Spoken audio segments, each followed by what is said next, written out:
26. Once again, Gryph was drowning. It was becoming a habit he did not enjoy.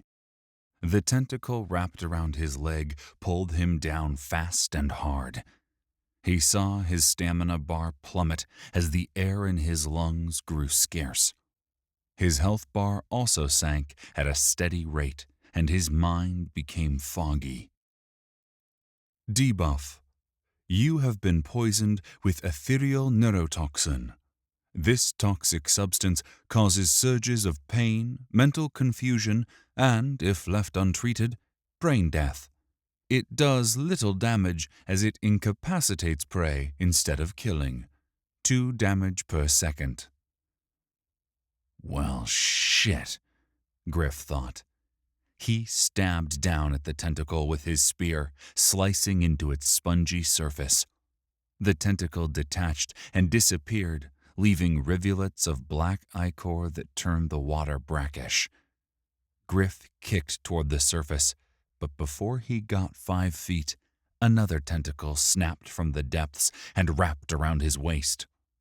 This tentacle was larger and stronger than the last one, covered in sticky cup-shaped pads. Crustacean-like nodules covered most of the exposed surface, acting as armor.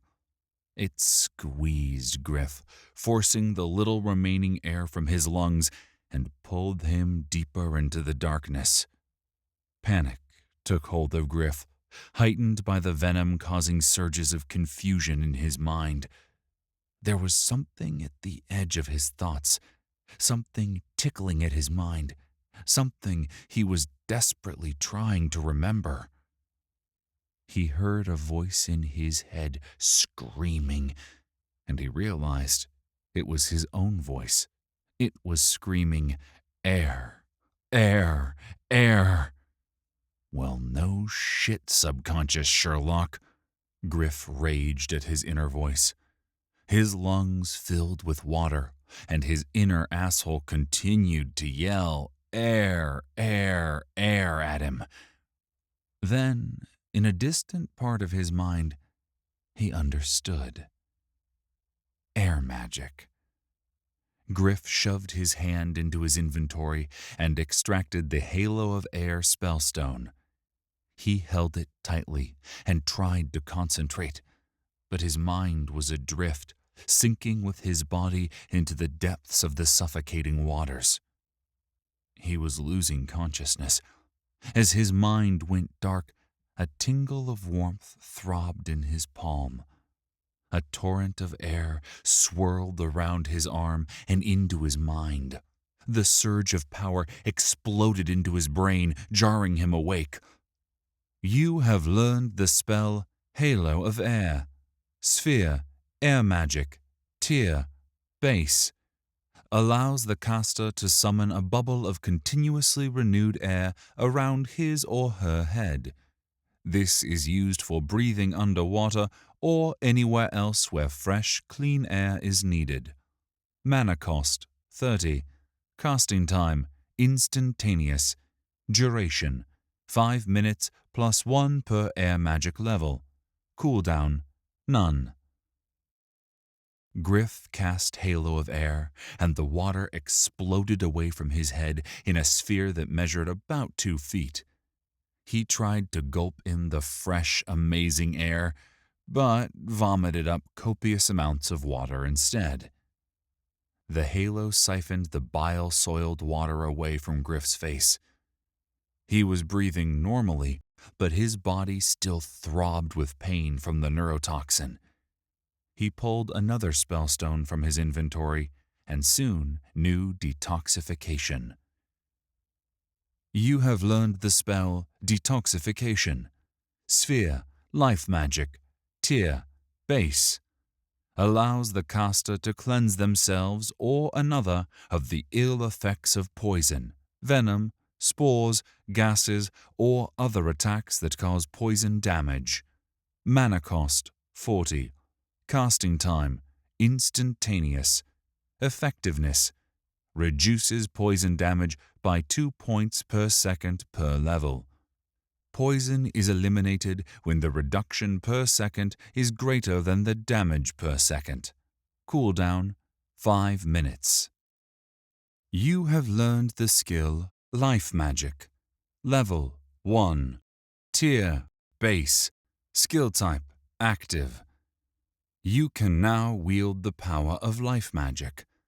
Life Magic allows the user to tap into the animating forces of life and sentience itself. Life Magic makes use of defensive and healing spells, but it also has some potent offensive spells. Note: users of Life Magic are beloved for their abilities to heal, to enable crops to grow quicker, and to make life better. A quick casting of detoxification cleansed his body of the toxin, but he was still being dragged deeper into the darkness. His eyes, perhaps shielded from the water by the halo, saw details of this watery underworld. Then he saw the beast that was dragging him downward and wished he hadn't. Gryph screamed as the beast came into view. It looked like a primeval eel that had mated violently with a squid. Its body was long and bulbous. It had a huge singular eye atop a swirling vortex of teeth that spun in concentric circles. 2 large tentacles, one dragging Gryph down, protruded from the arbaleth's underside. 4 smaller tentacles emerged from its back, the underside covered in needle-like spines. One still bled from the wound Gryph had inflicted. He used Analyze, thankful for the boost given him by the cowl. Arbaleth, Level 42, H 1004, S 820, M 900, SP 0. Arbaleth are horrific aberrations. Natives of the ethereal realm, they are among the most ancient of all sentient races. They are highly intelligent, incredibly cruel, and vastly dangerous. They are masters of both ethereal and thought magic, spheres normally incompatible in one being. This suggests that they were birthed in the earliest era of creation, when the thought and ethereal realms clashed to give birth to the cosmos as we know it. Strengths unknown. Immunities unknown. Weakness unknown. The weight of impending doom threatened to crush Gryph's psyche. He was level 7, and this offense to all sanity was level frickin' 42. Fear and adrenaline built in his mind, creating a cocktail of horror that Gryph wouldn't serve to his worst enemy. The beast's mouth pulsed in an awful display of gyrating flesh and spinning teeth. Even with the sound dampening of the water, the roar hit Gryph like a fist. The arbaleth's anger surged up the tentacle that continued to drag Gryph down, and despite the armor, he felt a rib pop. Gryph cast Flying Stalactite and watched as it slowly moved towards the arbaleth's eye. The water slowed the missile's pace just enough for the arbaleth to smack the stalactite aside with its other large tentacle. The creature's eye pulsed with light, and a wave of energy shimmered towards him like the waves of heat pouring off a desert highway. It passed over Gryph, and his brain exploded in a nova of migraines. One piled atop another in flashes of light and pain. Layers of sanity peeled back like a rotten onion, and he knew he was losing his mind. The effect passed, but the damage was done. Not only was his health plummeting, but the sea beast had dragged him closer. Its mouth gaped, and the rings and rows of teeth spun. Gryph was being dragged into a massive, living garbage disposal. Gryph thrust forward with his spear, seeking to pincushion the arbaleth's massive eye. The large tentacle was there again, moving much faster than Gryph thought possible. It smacked Gryph's spear thrust aside, the force of the deflection nearly tearing the spear from his grip. Pain scoured both ankles again as the smaller tentacles gripped his legs, puncturing the leather of his boots and dumping more poison into him. He kicked his legs frantically, but could not earn his freedom. Another tentacle grabbed onto his spear arm, dumping more poison into him. The arbaleth brought him close to its mouth, and Gryph knew that the end was nigh. "I'm sorry, Bryn. I've failed you," Gryph thought. He told himself he wouldn't close his eyes, that he'd face his death head-on. But as the beast dragged him towards its mouth, all his bravado leaked from him, and with a whimper, he slammed his eyelids closed. Nothing happened. The pain of the poison still burned in his legs, but he was still, remarkably, alive. He eased one of his eyes open to find the arbaleth staring at him from its unblinking eye. "What are you?" Gryph did not hear the creature speak, but heard it in his mind. He blinked stupidly. "What? What are you? You are different." The voice was getting louder, and his mind fogged. Whether it was from this psychic invasion, or the poison spreading through his veins, or both, he did not know. He knew he had to do something. The arbaleth was the most difficult opponent he'd yet faced in the realms by several factors. He was only alive by the whim of the abomination's curiosity. "Answer!" The creature raged and wrenched Gryph's legs apart, threatening to tear him in two like a wishbone. He swung his free hand, and the golden glint of his bracers drew his eye. He remembered his new gear, and a desperate plan formed in his mind. It would need timing and luck, and still might end with him becoming arbaleth shit. Assuming this thing shit. But he had no other choice. He closed his eyes and focused on his core of mana. He pulsed it down 3 different paths at the same time. The concentration was near impossible with the poison clouding his brain and the fear boring into his soul. But then a warm calm settled over him. A blanket of hope enveloped him. Gryph wondered if it was his Spec Ops training. Gryph squinted his eyes shut, and 3 things happened in quick succession. First, Gryph activated the moon flare ability of his breastplate. A flash of light erupted from his chest, scalding the arbaleth's eye. In the near blackness of the underground lake, the pulse was brighter than a flash of lightning. The life energy burned at the arbaleth's body for a massive 280 points of damage. A horrid mental scream raged from the arbaleth as a surge of healing warmth flowed over Gryph.